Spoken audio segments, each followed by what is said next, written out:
करेंगे कि भैया ये वीडियो मोदी जी के शेयर कर दीजिएगा ताकि मोदी जी को पता चल जाए। रे पगला, मोदी जी को तो सब पता है, मोदी जी को नहीं पता है। ये वीडियो कम से कम आप लोग उस व्यक्ति को शेयर करिए जो आटा के नाम पर गया था वोट गिराने, अब उसके डाटा से उसके आटा की वसूली होगी। नमस्कार दोस्तों, जैसे ही टेलीकॉम कंपनी ने रिचार्ज के दाम बढ़ाए तो पूरे देश में इस बात पर बहस छिड़ गई। जियो ने, एयरटेल ने और वीआई ने, वीआई मतलब वोडा और आइडिया जो अब कंबाइंड है, इन्होंने अपना चार्ज जो है बढ़ा दिया, रिचार्ज वाला प्लान। तो पूरे देश में बहस छिड़ा, तरह तरह की बातें आने लगी कि भाई अब एक आम आदमी कैसे रिचार्ज करवाएगा, जबकि अब बिना इंटरनेट के कोई भी व्यक्ति दूर नहीं रह सकता है। यही जियो पहले 1.5-2 साल तक हमें फ्री देता है और लत लगा देता है और अब कहता है कि भैया हम अब तो रेट बढ़ाएंगे। तो चलिए आज जानते हैं कि क्या एयरटेल और जियो कितना जिम्मेदार है और सरकार इसके पीछे कितनी जिम्मेदार है। कहेंगे ये सरकार के की दोष है, एयरटेल बढ़ाया है, जियो बढ़ाया है। तो वो पगला सबके कहेंगे कि वीडियो में रुकल रहना, तुम्हें पता चल जाएगा कि कौन कितना जिम्मेदार है। दोस्तों, कोई भी प्राइवेट चीजें, प्राइवेट कंपनी या प्राइवेट स्कूल कोई भी हो, प्राइवेट स्कूल ले लीजिए, प्राइवेट बस ले लीजिए, किसी भी क्षेत्र को ले लीजिए, किसी भी सेक्टर को ले लीजिए, वो अपने मन से प्राइस रख देते हैं। अगर मैं पढ़ाता हूं, मेरा कभी मन होता है कि 200 रुपया फीस होना चाहिए तो 200 रुपया फीस होगा। हमारे एप्लीकेशन पर, मैथ मस्ती एप्लीकेशन पर पढ़ने जाएंगे, हमारा मन होगा कि भाई 300 रुपया फीस होना चाहिए तो 300 रुपया फीस होगा। इसमें सरकार हमको नहीं कहता है कि तुम कितना फीस रखोगे, नहीं रखोगे। लेकिन अब आइए, एक सरकारी कंपनी भी थी हमारे पास जो बीएसएनएल। अब बीएसएनएल की स्थिति खराब करके और इन सब को प्रमोट कर करके कैसे आज इस स्थिति में पहुंचा दिया गया है कि अब आपको लगता है कि भाई रिचार्ज करवाना बहुत महंगा है। तब पूरी कहानी को जानते हैं। सबसे पहली बात यह कि यह प्लान है, जैसे वीआई का जो है डेली डेटा वाले प्रीपेड प्लान जो 269 रुपया 28 दिन, अब 299 रुपया हो गया, जो 1 GB प्रतिदिन अनलिमिटेड कॉलिंग और 100 SMS कर सकते थे। 299 वाला जो 28 दिन, अब वो 349 हो गया। तो इसी तरीके से सबका है। 155 का रिचार्ज जो जियो में था वो 189 हो गया। अब कहता है कि 28 दिन की वैलिडिटी होती थी। उसी तरीके से लास्ट यहां देखिए 2999 वाला 3599 हो गया। अब यहां पर 365 दिन की जिसमें वैलिडिटी थी। तो ये तो आपने देखा कैसे 2999 का हो गया अब 3500 का रिचार्ज, और 399 वाला यहां पर आप देखेंगे 449 हो जाता है, 479 वाला 579 हो जाता है। तो इस तरीके से बढ़ते चला गया दोस्तों सारे प्राइस। ये सब बात आप जान चुके होंगे, हम इस पर फालतू के बकवास नहीं करेंगे। यह है अपना बीएसएनएल। बेचारा बीएसएनएल की स्थिति आज भी देख लीजिए, 347, ये 599। तो ये बीएसएनएल का प्राइस आज भी जो इसके पुराने प्राइस थे जियो वोडा आइडिया के, उसके ही आसपास है। और फिर भी बीएसएनएल बर्बाद और इसके सारे यूजर खत्म हुए। तो इसके पीछे की जो रणनीति थी वो रणनीति क्या है, उसको जानने से पहले हम ये जानेंगे कि जो मार्केट शेयर का जो प्रतिशत है कि किसके पास कितने प्रतिशत कस्टमर हैं, इस बात को जान लीजिए। रिलायंस जियो के पास सबसे ज्यादा 40.14% शेयर मार्केट का पूरा मतलब हिस्सा है इतना। और यहां पर आप देखेंगे भारतीय एयरटेल के पास 32.97% यानी लगभग 33% हिस्सेदारी इसके इस मार्केट में। वोडाफोन आइडिया का सिर्फ है 18.93%। और यही बीएसएनएल आ जाते हैं जो हमारी सरकारी कंपनी है, ये आ जाती है 7.78%, लगभग समझ लीजिए 8%। एमटीएनएल ये भी सरकारी है, 0.17%। एमटीएनएल बीएसएनएल से पहले ही आई है। अब आइए दोस्तों, रिलायंस को तो ये मुकेश अंबानी के भाई जो थे अनिल अंबानी, तो उसको तो बर्बादे कर दिया, बातें खत्म है। तो इनका शेयर आपने देख लिया। अब इस बात को समझिए कि जियो सबसे ऊपर और दूसरे नंबर पर एयरटेल आया, तीसरे पर है वोडा आइडिया। इसके पीछे भी बहुत बड़ा रीजन है कि कैसे एक बीएसएनएल सरकारी कंपनी बर्बाद होता है। यहां पर एयरटेल, जियो, वोडा आइडिया और बीएसएनएल, सबसे पहले आने वाली कंपनी बीएसएनएल क्या पहले से ही ये नुकसान में चल रही थी या एकाएक कभी नुकसान हुआ और कैसे बर्बाद हुआ, इस बात को संक्षिप्त में हम जान लेते हैं। दोस्तों, इनके पास जो कर्मचारी हैं 1.70 लाख, मतलब कि लगभग 1.25 लाख कर्मचारी है जिसको वेतन देती है बीएसएनएल कंपनी। कई बार मुद्दा भी उठा कि इनके वेतन टाइम से नहीं मिल पाते हैं, और कई बार यह भी मुद्दा उठा कि बीएसएनएल के कर्मचारी लापरवाह होता है, काम करवे नहीं करता है। इन चक्करों में बीएसएनएल तो पूरी तरह से बर्बाद हुआ ही, साथ ही साथ इस कंपनी सब का उत्थान हुआ, क्योंकि कस्टमर इधर से सब कनेक्ट हुआ इधर। अब इसको जानेंगे, इन दोनों सरकार ने मिलकर बर्बाद किया है। कांग्रेस के टाइम से ही बर्बाद होना शुरू हुआ था, और भाजपा की सरकार में भी लगातार बर्बादी की तरफ बीएसएनएल गया। मैं आपको बता दूं, एक बार मैं खुद यूजर रहा हूं बीएसएनएल का। आज से लगभग 6 साल पहले, यानी लगभग 2018 में मैं जब पढ़ाता था यूट्यूब पर, तो मुझे ना स्पीड थोड़ा ज्यादा चाहिए था नेट का। तो उस समय क्या था, मैं जिस लोकल शहर में रहता था हाजीपुर में, तो एक प्राइवेट कंपनी भी इंटरनेट प्रोवाइड करवाती थी। तो वो कहती थी कि हम 20 MBPS का स्पीड देंगे, जबकि वह देती थी 10-12, यही स्पीड रहता था। तो जब हम लाइव आके पढ़ाते थे बच्चों को, तो बफरिंग होने लगता था। तो हमें पता चला कि भाई बीएसएनएल पुरानी कंपनी है, उसका जो है स्पीड इंटरनेट का ज्यादा काम करेगा। हमने कनेक्शन लिया बीएसएनएल का। अब क्या है कि प्राइवेट कंपनी का कनेक्शन लेने के लिए खाली फोन कर दीजिए तो हो जाता है, एक आईडी प्रूफ लेकर काम हो जाएगा। बीएसएनएल में पहले जाकर एक आवेदन देना होता है, आवेदन दिया, उसके बाद जांच होता है कि भाई अब कहां रह रहे हैं, किराए के मकान में रह रहे हैं, अकेले रह रहे हैं, कैसे रह रहे हैं, कि अपना मकान है। किराए के मकान में है तो उसके साथ भी एक एग्रीमेंट बनवाता है, एक पेपर बनवाता है। इन तमाम चीज होने के बाद बीएसएनएल ने हमारे घर में लगा दिया, लेकिन उसकी स्पीड 4 से 5 MBPS स्पीड थी, जहां प्राइवेट वाला हमारा 10 से 11 का स्पीड दे रहा था। अब 4 से 5 MBPS स्पीड में हम और परेशान हो गए, और बिल प्राइवेट वाला से ज्यादा था उसका। अब उस टाइम लगभग 2000 रुपए के आसपास महीने का एक लैंडलाइन फोन भी दे दिया अलग से, और इनकमिंग कॉल फ्री रहेगा, कॉल लगाइएगा तो उसका भी बिल बनेगा, और इंटरनेट दे दिया। 4 से 5 MBPS स्पीड था। हम परेशान हुए, हमने उसे कंप्लेन किया, तो कंप्लेन में भी हमें लिखित जाके देना होता था, फोन करने से काम नहीं चलेगा। तो ऑफिस जाना है, लिखित देना है, फिर उस को रिसीव करता था। उसके बाद उसके ऊपर 2 दिन बाद कोई वहां टेक्निकल स्टाफ को भेजा जाता था, चेक करता था। चेक करने के बाद कहता था ऐसे होगा, वैसे होगा, खराब हो गया, ये होगा, वो होगा, ऐसी चलेगा, वैसी चलेगा। इसके बाद हम हो गए परेशान। 1 महीने के भीतर ही हमने कहा भाई इसको हटा दो, इसको तुम ले जाओ, ये मेरे काम का नहीं है। अब हुआ क्या कि अब कहा कि ऐसे तो नहीं, लैंडलाइन उठा के ले गया, लेकिन कहा कनेक्शन ऐसे नहीं कटेगा, फिर आप एक आवेदन लिखिए। हम फिर आवेदन लिखे, वो आवेदन कार्यालय में रखल रह गया, और दूसरा महीना, पहले महीना दूसरा महीना भी हमको वो बिल भेज दिया। दूसरा महीना बिल भेज दिया, हम फोन करके उसको बताए। जब फोन आया कि भाई आप पेमेंट कीजिए, आप अपना बिल जमा क्यों नहीं कर रहे, तो हमने कहा कि भाई हम तो कनेक्शन कटवा चुके हैं, हम तो एप्लीकेशन दिए, तो कनेक्शन कटा नहीं है। हमने कहा कि भाई काट दो, क्योंकि मैं तो आवेदन दे रखा हूं। फिर ये बात वहां खत्म होती है। तीसरा महीना फिर मुझे मैसेज आता है, अब 3 महीने का बिल जोड़ के मुझे भेज दिया। मैं जाके परेशान हुआ, और तब जाके उसका कनेक्शन कटवाया। इतनी लापरवाही बीएसएनएल के अंदर थी। जब ये प्राइवेट कंपनी आई तो बीएसएनएल के सारे यूजर प्राइवेट कंपनी में कन्वर्ट हो गए, और सीधी सी बात है कि जिधर कस्टमर चला जाएगा भाई कंपनी तो प्रॉफिट में वही आएगा।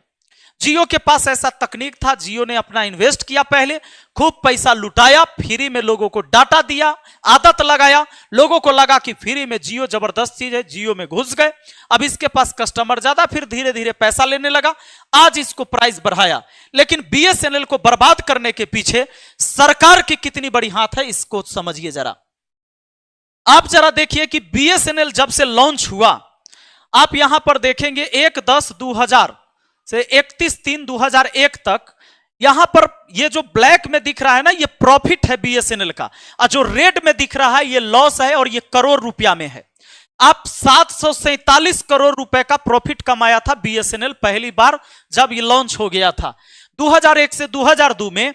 अब देखिए 7×9 लगभग 8 से 9 गुना प्रॉफिट में गया, 747 करोड़ से 6312 करोड़ पर पहुंच गया।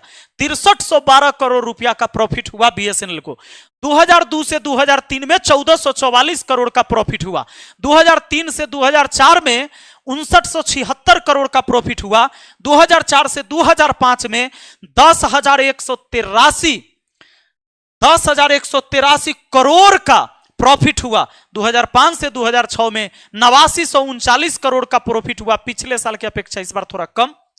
2006 से 2007 7,805 करोड़ का प्रॉफिट हुआ था। 2007 से 2008 में 3,009 करोड़ का प्रॉफिट हुआ। 2008 से 2009 में 575 करोड़ का प्रॉफिट हुआ और 2009 से 2010 में 1823 करोड़ का नुकसान हुआ। इसी समय 2G स्पेक्ट्रम घोटाला जो आप सुनते थे, कांग्रेस के ऊपर आरोप लगा था। ए राजा जो डीएमके पार्टी के एक थे, जो दूरसंचार मंत्री थे, उनके ऊपर आरोप लगा था घोटाला करने का, गबन करने का। बाद में 2017 में उनके साथ 16 लोगों को बरी कर दिया गया सुप्रीम कोर्ट के द्वारा। दोस्तों उस समय पहली बार बीएसएनएल घाटा में गई थी। इसके बाद आप जानते हैं 2010 के बाद 2011 6384 करोड़ का नुकसान, 6384 करोड़। 2011 से 2012 8851 करोड़ और 2012 से 13 में भी 7884 करोड़ और 13 से 14 7085 करोड़ का नुकसान हुआ और 14 से यहां से लगातार जारी रहा। और कभी हमारा बीएसएनएल जो है, जो सरकारी कंपनी थी, हम सब की कंपनी थी, इसको बैकअप नहीं करवाया गया और बर्बाद होते छोड़ दिया गया और लगातार बर्बाद हो गया। 8234 करोड़, 4859 करोड़, 4786 करोड़, 7992 करोड़, 14300 करोड़, 15499 करोड़, 74441 करोड़। ये तो हम आपको दिखा रहे हैं 2021 तक का डाटा। ये 24 में भी 5000 से अधिक, शायद 5600 कुछ करोड़ का भी नुकसान इस टाइम भी हुआ है। दोस्तों आप जानते हैं इसके पीछे ऐसा नहीं है कि बीएसएनएल सरकार ने इसको बचाने के लिए खर्च नहीं किया है, सरकार ने इस पर खर्च भी किया, लेकिन लूट घसोट योजना के तहत हर किसी ने इसकी मिल बांट की और लूटा। आप यहां पर देखिए रेविबल पैकेज, तो रेविबल पैकेज में क्या हुआ, इसमें यह हुआ कि फर्स्ट पैकेज 23 अक्टूबर 2019 को 69,000 करोड़ का दिया। यानी पुनरुद्धार करने के लिए, इसको जिंदा करने के लिए बीएसएनएल को सरकार ने 69,000 करोड़ रुपया खर्च कर दिया 2019 में। फिर 2022 में 1,64,000 करोड़ रुपया बीएसएनएल पर खर्च किया गया। इसके बाद 7 जून 2023 को 89,047 करोड़ रुपया खर्च किया गया था बीएसएनएल के पुनरुद्धार के लिए। यानी टोटल 3,22,047 करोड़ रुपया, 3,22,047 करोड़ रुपया खर्च किया गया था बीएसएनएल को, इसको बचाने के लिए। लेकिन बचा नहीं पाया क्योंकि नियत सही नहीं था। अब सोच के देखिए कि बीएसएनएल पर इतना खर्च करने के बाद भी बीएसएनएल की जो आमदनी होती थी वो दिन प्रतिदिन घटते गई। ये ग्राफ, ये 2021 तक का हमने आपको अभी दिखाया, और ये ऐसे ही और आगे भी घटते चला गया। लेकिन फिर इसी जगह प्राइवेट कंपनी क्यों प्रॉफिट में चली जाती है और सरकारी कंपनी प्रॉफिट में नहीं जाती है, इस बात को जानने की जरूरत है। दोस्तों ये तो आपने बीएसएनएल की बर्बादी देखा। अब जान लीजिए कि एक प्राइवेट कंपनी प्रॉफिट में क्यों जाती है और जाने की जरूरत भी क्यों है, और सरकार भी यही चाहती है कि सरकारी कोई भी कंपनियां डूबते रहे ताकि हम उसको प्राइवेट कर दें। लेकिन समस्या इस बात की है कि बीएसएनएल को प्राइवेट करना बड़ी मुश्किल है। ये ट्रेन की तरह है नहीं कि नया रेलवे स्टेशन बेच देना है, नया ट्रेन कोई आएगा तो उसको प्राइवेट कर देना है। अब नौकरी में जो लोग हैं उसको वेतन तो देना ही पड़ेगा सरकार को। समस्या इस बात की है। लेकिन सरकार की जो मानसा है कि कैसे हमको खत्म करना है सरकारी चीजों को और आगे प्राइवेट वाला को फायदा पहुंचाएंगे, तो वहां से मुझे चंदा मिलेगा। कोई भी पार्टी जब चुनाव लड़ती है तो आप देखते हैं उसको चंदा की जरूरत होता है। इलेक्ट्रॉल बॉन्ड पर इतना ज्यादा बवाल हुआ था, आप जानते हैं। आप बताइए बीएसएनएल कंपनी या रेलवे कोई भी विभाग जो सरकारी है वो किसी पार्टी को चंदा कैसे दे सकती है, लेकिन कोई प्राइवेट कंपनी जरूर चंदा दे सकती है। और आप देखिए कि भारतीय एयरटेल उसकी सब्सिडी ने चुनावी बॉन्ड से भाजपा को लगभग 234 करोड़ रुपए का चंदा दिया। 234 करोड़ रुपए का चंदा दिया भाजपा को किसने? एयरटेल ने। अब जब 234 करोड़ का चंदा दिया तो क्या भाजपा की जिम्मेदारी नहीं बनती है कि भाई तुम फिर इसकी निकासी करो, वसूली करो? तो यह किससे किया जाएगा? आम आदमी से। इस कंपनी ने सिर्फ भाजपा को नहीं कांग्रेस को भी चंदा दिया। अगर इसको 234 करोड़ देगा तो कांग्रेस को भी 35 करोड़ जरूर देगा, और कांग्रेस भी पीछे नहीं हटेगी चंदा लेने के लिए। 100 करोड़ देगा तो पीछे नहीं हटेगी, अरे 50 करोड़ देगा तो भी पीछे नहीं हटेगी। क्यों? क्योंकि पैसा तो बुरा किसी को नहीं लगता है, और चुनाव में चंदा की जरूरत हर किसी को है। तो अब यहां पर सरकार के तरफ से क्यों इस पर लगाम लगाए जाएंगे और क्यों रोक लगाए जाएंगे? अगर ये रिचार्ज को 249 का 299 कर दे रहा है, 299 का 349 कर दे रहा है, 349 वाला 379 कर दे रहा है, और इसी तरीके से 1899 वाला को 1999 कर देगा, तो क्या कष्ट है?